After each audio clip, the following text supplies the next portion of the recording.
en mi.perfil.com.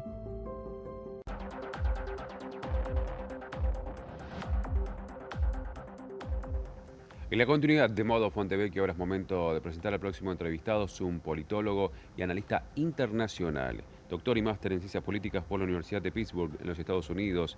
Se desempeñó como director de las licenciaturas en Ciencia Política y Gobierno y en Estudios Internacionales de la Universidad de Itela. Además es profesor ordinario en el Departamento de Ciencia Política y Estudios Internacionales de la misma institución. Le damos la bienvenida de Modo Fontevecchia a Juan Negri. Buenos días, muy buen 2026, Juan. Jorge Fontevecchia lo saluda, obviamente lo llamamos para ir parte por parte de todos los fenómenos internacionales que están produciendo. Primero, en el caso de Venezuela con Estados Unidos, luego queremos seguir con el caso de Irán y por último el acuerdo Unión Europea-Mercosur. Elija usted por donde le guste comenzar, Juan. ¿Qué tal, Jorge? Buen día. No, empecemos por Venezuela. Vamos. Lo escuchamos. Bueno. Nosotros el sábado 3 de enero, la mayor parte del mundo se sorprendió con esta operación, llamémoslo así, de Donald Trump. Y enseguida se comenzaron a barajar varias alternativas de cosas que podrían llegar a ocurrir en Venezuela, ¿no? Es decir, algunos hablaban de una transición a la democracia. María Corina Machado, la Premio Nobel de la Paz, se inscribió en esta línea, me parece. Otros pensaban la posibilidad de una guerra civil si efectivamente el régimen se descabezaba. Van quedando claro algunas cosas, ¿no? Es decir, la primera cosa que queda clara, me parece, es Estados Unidos no tiene una prioridad de una transición a la democracia en Venezuela. No sienta a la mesa a la oposición, simplemente apuesta a la continuidad del madurismo por otros medios, ¿no? Una especie de madurismo sin Maduro. Lo cual obviamente genera mucha frustración, supongo, a los sectores de la oposición venezolana, pero me parece que muestra que, bueno, insisto, que lo que Estados Unidos quiere en Venezuela es un régimen más amigo, con intereses más cercanos a los Estados Unidos en términos de petróleo, etcétera, pero no necesariamente, o no por ahora, una transición a la democracia. ¿Y eso qué quiere decir, Juan? O sea, desde el punto de vista de, podríamos decir, todo Latinoamérica, la primera vez que invade o que bombardea a Estados Unidos un territorio sudamericano. ¿Qué significa respecto del liderazgo de Brasil sobre Sudamérica? ¿Qué significa en líneas generales? Hasta le diría sobre la OEA.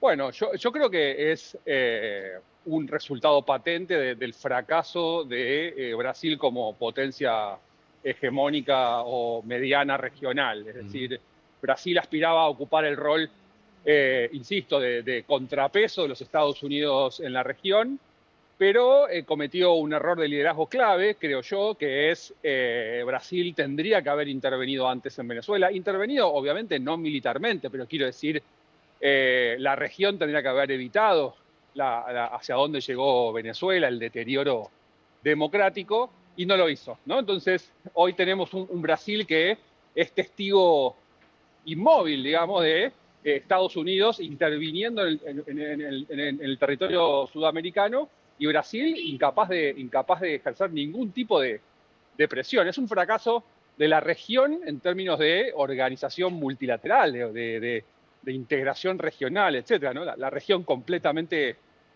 como sometida, llamémoslo así, a lo que quiere Estados Unidos. Y esto, insisto, es particularmente grave en el caso de Brasil, que aspiraba a ese liderazgo regional. Es decir, hoy la región está completamente fragmentada, completamente aislada en términos de su capacidad de acordar políticas públicas sobre temas que aquejan a toda la región, como el terrorismo, el narcotráfico, etcétera. Es decir, una región completamente fragmentada y aislada.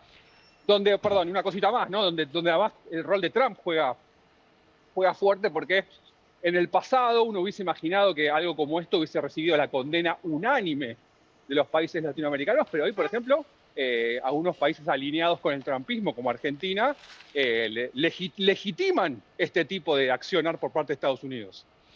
Me quedo pensando algo que nuestra audiencia ya me lo ha escuchado decir algunas veces, cuando hace 20 años le pregunté al ministro de Defensa, que había sido canciller también de Ivanov, de Rusia, sobre el BRIC, y él me dijo, Rusia, India y China sí, Brasil no, porque Brasil no tiene bomba atómica y ningún país que pretenda ser líder regional puede no contar con una amenaza militar lo suficientemente importante como para disuadir a otros. Entonces me pregunto si el error de Itamaraty es haber planteado la aspiración de un liderazgo regional sin un componente militar que esté acorde de poder llevar adelante ese liderazgo, que todos los líderes regionales cuentan con la capacidad de ser agresivos militarmente, mientras que Brasil lo quiso hacer solo con soft power. Es un fracaso el soft power, no solamente de Brasil. No, lo que pasa es que yo creo que Brasil podría haber aspirado a un liderazgo regional, podría, no necesitaba la bomba para hacer eso quiero decir, es decir, no necesitas la bomba nuclear. Sí creo que América Latina, en esta especie de, bueno, no intervención, abrazarse al derecho internacional, etcétera, le faltó un poco de picardía, ¿no? Porque obviamente, desde un punto de vista normativo, el derecho internacional es importante y la no intervención es importante, pero si vos no querés que Estados Unidos se meta en tu región, tenés que ser capaz de resolver los problemas vos solo, ¿no? Es decir, no dejarle servido a Estados Unidos este problema. Y yo creo que Brasil no hizo eso, o sea, América Latina no hizo eso y Brasil como líder de América Latina o a lo que aspiraba a ser no hizo eso. Entonces, pero para hacer eso no necesitas la bomba, necesitas sí estar dispuesto a usar la fuerza. O sea, sí necesitas sentarlo a La bomba Maduro, es por un, ejemplo. perdón, Juan, la bomba es un significante de unas fuerzas armadas con capacidad operativa, no necesariamente la bomba Exacto. atómica. Pero bueno, Bueno, lo que estaba diciendo este canciller es, Brasil apuesta a la paz y con la paz sola sí, y el derecho internacional solo no se lidera, hace falta ejército. bueno, exactamente, exactamente. Hay una famosa frase en latín que es, si quieres paz, prepárate para la guerra. Exacto. Y yo creo que a Brasil le faltó esa malicia, si se quiere, decir, Sí. bueno, a veces voy a tener que meter mano. Brasil tiene unas fuerzas armadas razonables, ¿no? Pero meter mano en Venezuela, sentarlo a Maduro, obligarlo a hacer elecciones, ¿sí? Si vos lo que querés evitar es la intervención de Estados Unidos. Exacto. Bueno, lo que le dice hoy Estados Unidos a Europa, de cómo puede ser que eh, 500 millones de europeos con un producto bruto el triple de los rusos le tengan miedo a 150 millones de rusos. Es evidente que si ustedes le tienen miedo a los rusos es porque no han invertido un porcentaje de su producto bruto en defensa y los rusos han invertido el doble, el cuádruple que ustedes por habitante. Es decir, hay un porcentaje en el cual es importante tener una capacidad de defensa y de agresión militar.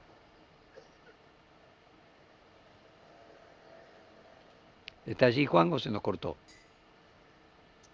Creo que se nos cortó.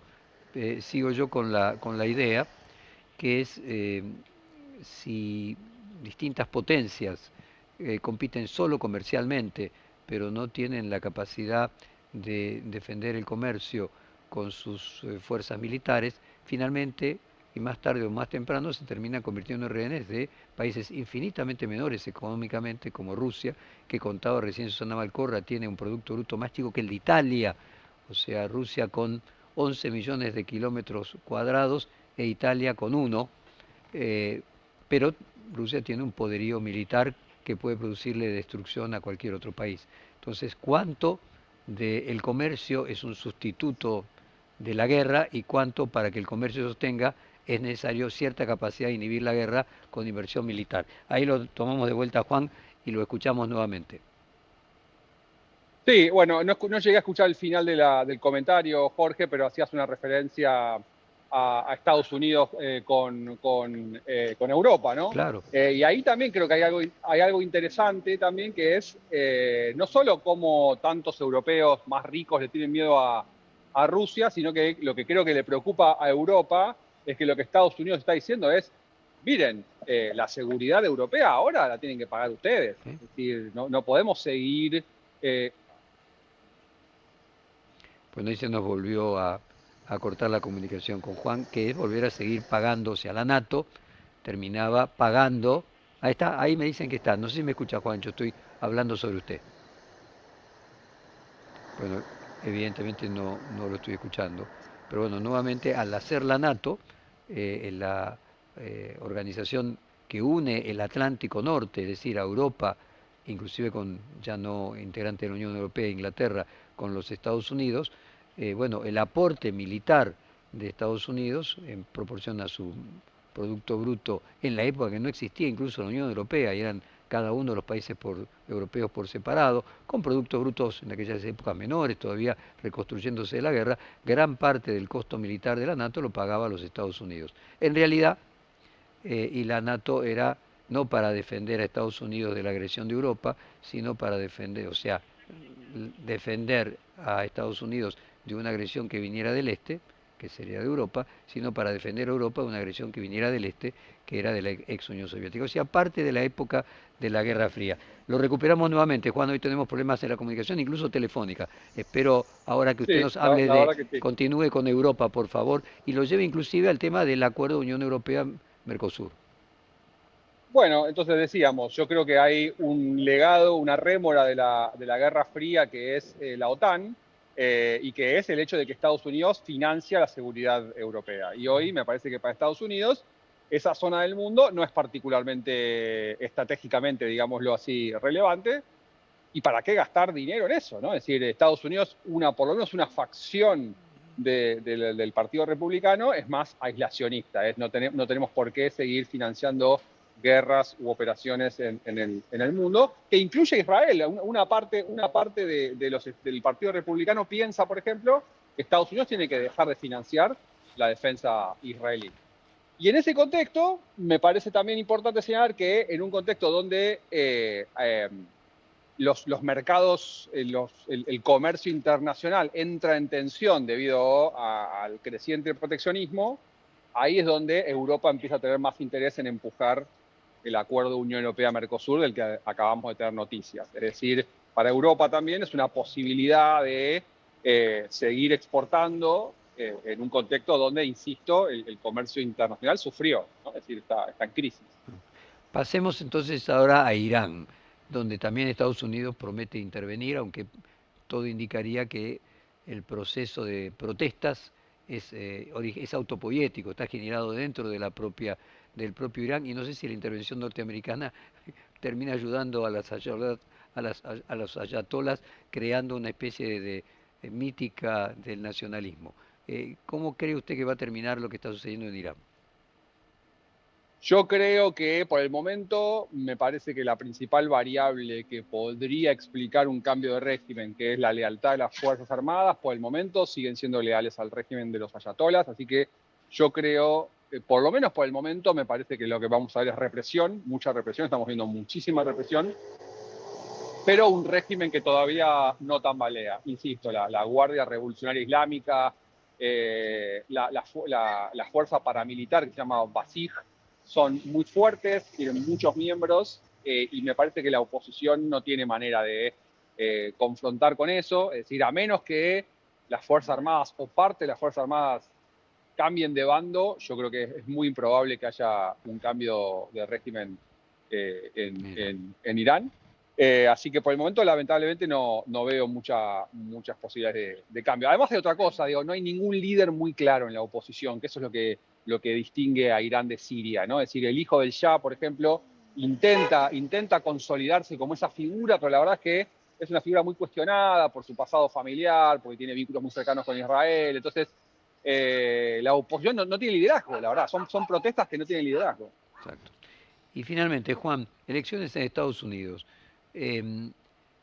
Como usted decía, parte del Partido Republicano se queja de por qué tienen que invertir dinero en Israel, y parte del Partido Demócrata incluso de por qué tiene que ayudar a la Argentina.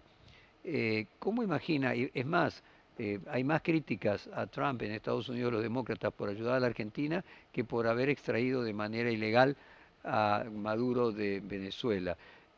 ¿Cómo cree usted que puede afectar a la Argentina que Trump en sus últimos 2 años de gobierno vaya a ser un pato rengo, y más aún si no le fuera tan bien en las elecciones de medio término de este año?